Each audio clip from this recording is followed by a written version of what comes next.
जमशेदपुर के सांची कालीमाटी रोड स्थित होटल सागर में शुक्रवार शाम आग लग गई। आग रसोई घर में लगी। उसके बाद पूरे इलाके में अफरा तफरी मच गई। शाम करीब 6:30 बजे लोगों ने होटल के रसोई घर से धुआं उठते हुए देखा। उसके बाद तो पूरे होटल में भगदड़ मच गई।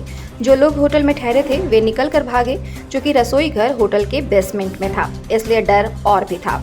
उस रसोई घर के साथ ही बार भी है, जिससे यह शंका व्यक्त की जा रही थी कि यदि आग की लपटें शराब तक आती तो स्थिति और भी बिकट हो सकती थी। आग लगते ही अफरा तफरी मच गई। बेसमेंट में जो अग्निशमन का इंतजाम था वह नाकाफी था और उस अग्निशमन यंत्र तक लोग पहुंच भी नहीं पा रहे थे। इधर होटल मालिक बॉबी सिंह ने बताया कि लगभग 20 लाख का नुकसान हुआ है। तत्काल गोलमुरी और सांची पुलिस को सूचना दी गई। दमकलों ने मौके पर पहुंचकर आग पर काबू पाया।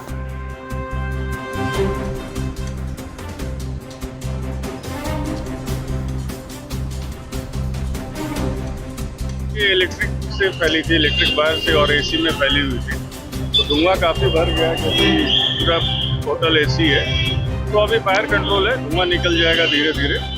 एग्जॉस्ट प्रॉब्लम कर दिया है, धुआं जल्दी निकल जाएगा। फायर कंट्रोल हो गई है।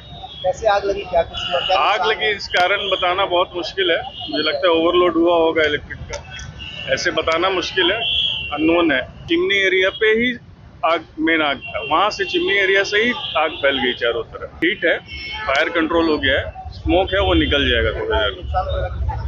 नुकसान तो होटल के मालिक ही बता सकते हैं, लेकिन ज़्यादा नुकसान नहीं हुआ है, बच गया। समय रहते बड़ा घटना नहीं हुआ है, बच गया है, ज़्यादा नुकसान नहीं हुआ। कितना दमकल का इस्तेमाल